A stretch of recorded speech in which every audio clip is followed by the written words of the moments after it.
Rafah, dans la bande de Gaza. Parce que la presse étrangère ne filme pas sur place, ces Palestiniens ont décidé de capturer eux-mêmes des séquences à l'aide de téléphones portables pour témoigner.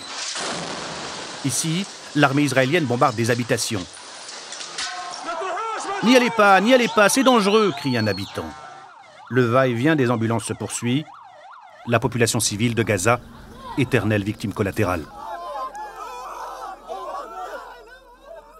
Ici, nous sommes à Khan Younes. Après une frappe israélienne, la famille El Kawaré a été décimée. Le père, un membre du Fatah, ainsi que ses 6 enfants, ont trouvé la mort. Des jeunes sont venus ici pour faire un bouclier humain sur le toit. Et un F-16 a bombardé la maison et tué 8 personnes. À la Moukataa, son QG à Ramallah, Mahmoud Abbas prend à partie l'opinion internationale. Le président de l'autorité palestinienne accuse.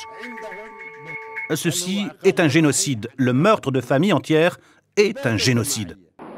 La riposte du Hamas palestinien, des tirs de roquettes depuis Gaza, qui vont de plus en plus loin. Ils visent des villes symboles comme Tel Aviv, Jérusalem, et même encore plus loin, à plus de 170 km, la ville de Haïfa. Frappe aérienne contre tirs de roquettes. Pour le gouvernement israélien, l'État hébreu est dans son droit. Nous n'allons pas tolérer les tirs contre nos villes et nos enfants. Et le Hamas paiera le prix fort. Une offensive terrestre israélienne est de plus en plus probable. À l'origine de cette violence, un sordide fait divers. Le 12 juin dernier, 3 étudiants israéliens sont enlevés alors qu'ils faisaient du stop entre Hébron et Bethléem en Cisjordanie. Leurs corps seront retrouvés sans vie. Le meurtre est attribué par Israël au Hamas. Pour se venger, 2 jeunes extrémistes juifs assassinent Mohamed Abou Kaider, 16 ans. Brûlé vif, son cadavre entièrement calciné sera retrouvé près d'une forêt dans la partie ouest de Jérusalem. Symbole de cette fracture entre les 2 populations, le mur de séparation, appelé côté palestinien le mur de la honte.